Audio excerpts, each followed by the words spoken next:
How's it going, PA Woods and Forest community? I hope everybody is doing well, staying safe, and in these crazy times you're taking care of yourself and your family.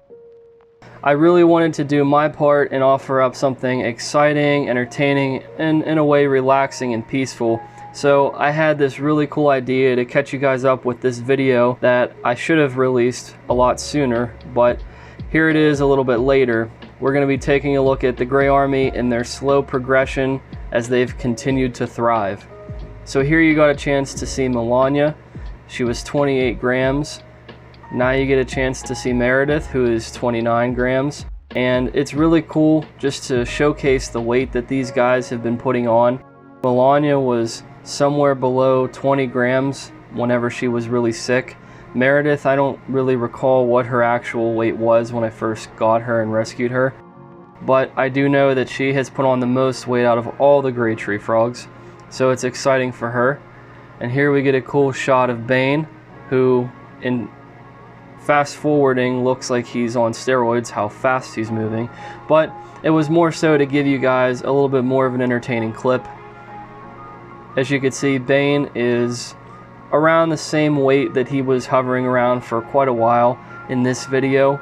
I'm pleased to say everybody has slowly gained weight again. We will catch up with you guys about that on the YouTube channel, but if you are more interested in that, you can check out the forums, and you can also catch up with what's going on the Frog Addicts Anonymous Facebook group.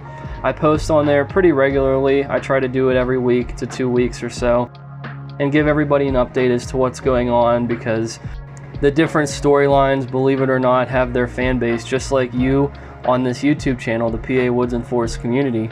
As we see cute little Dante here, there are a good bit of followers, and a lot of people really do care about what is going on in the world with these frogs. Their battle against the parasites, me getting them ready for brumation, and also just all the cool things about these guys.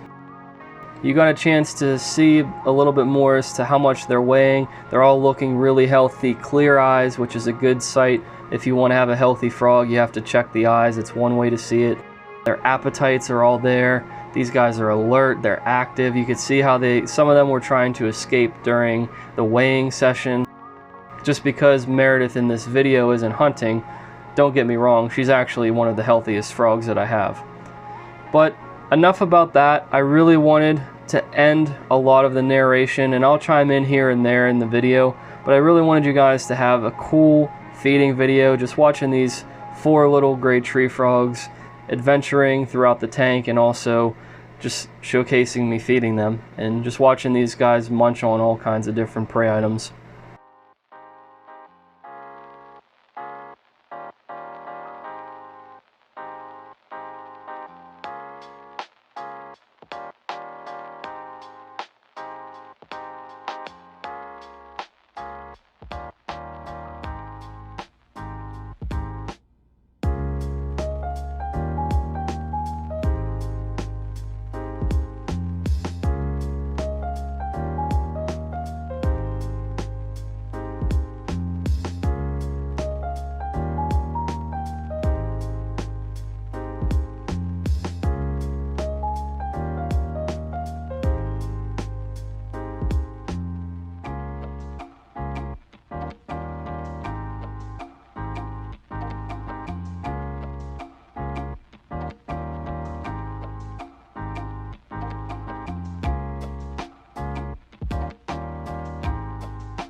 Dante is the smallest frog that we have, and it's truly incredible to watch the ferocity of this little guy hunting.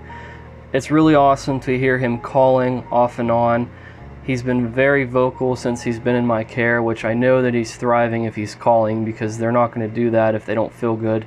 Dante truly has been something that I've been monitoring with his smaller size and his weight just trying to make sure that he is healthy, because he's the most vulnerable to parasites. And if I were, and I said before, going to brumate him, Dante is the one that needs to be watched the most. So it's just a lot of fun just seeing this cute little guy roaming around the enclosure and just getting the chance to interact with these guys and hand feed them.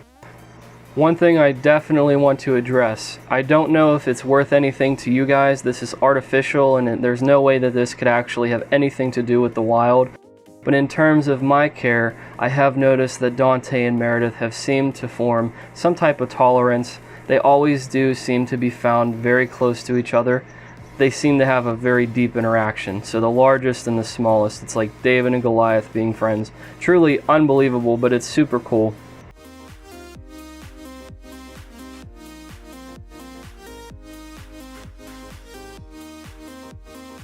Here is my girl, the Petco Millipede. Like I said, we're not 100% that this is a female, but from a very reliable source, I do believe that they sexed this Petco Millipede to be a female. And if you missed the last video, I'll make sure to include it, but you can also catch it in the last video of the playlist before this one. We actually had a chance to introduce this wonderful lady, and boy does she eat. I mean, this millipede has a bottomless pit of a stomach. She truly devours fish food, and in the upcoming video I will showcase how this girl devoured a decaying banana along with these canyon isopods. You see the springtails and all kinds of action in this bioactive habitat that I'm raising these creatures to be included in different enclosures. So they're all kind of here in this, in a sense, purgatory, how they're all just kind of waiting to go to the final destination. Now, the millipedes have, at least the native millipedes, have such a unique thing ahead of them going into the largest exoterritorium with the Gray Army, and how this one, specifically, this Petco millipede, with her active nature, is going to be one of the stars I can reveal to you of that upcoming series.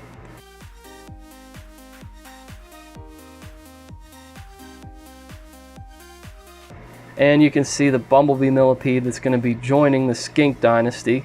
And if you don't know about the skinks that I keep, you can check them out under the exotic animals playlist.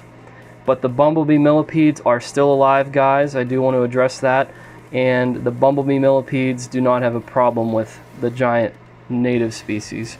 But moving forward, let's transition from the crazy and creepy crawly millipedes to the queen of the Gray Army, the dominant, a little bit obese gray tree frog known as Meredith. Meredith is an eating machine, and she always has highlights. So here, let's watch another one real quick.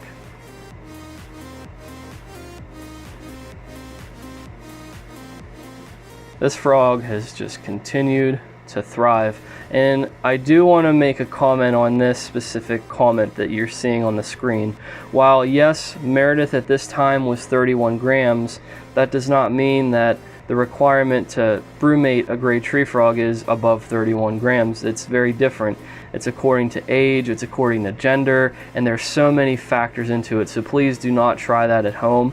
Please don't use that as a source for explaining how you're going to brumate it because you saw it on my video. I am researching and working with the animals very closely, and it's at my own risk should anything go wrong. So I want to have a disclaimer there, just so you guys know I am not encouraging or having any interest in pursuing or persuading you guys to do this yourself. This is truly up to me at my own risk. So I just wanted to issue that quick disclaimer, and we can get back to watching Meredith devour crickets.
I thought it was really cool to fast forward this clip a little bit to make it a little bit more exciting for you guys, but I was also changing their water and doing some maintenance, so you see me popping in very quick in and out.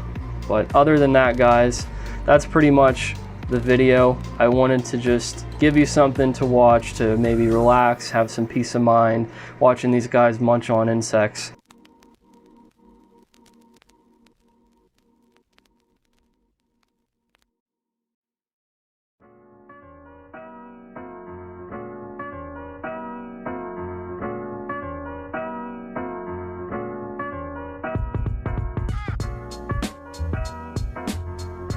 There's so many things coming. The leafcutter bees are here. We have more to cover about the millipedes. The Gray Army is getting ready for their protocol for brumation. So please like us, follow us, and continue to subscribe for more content. Thank you.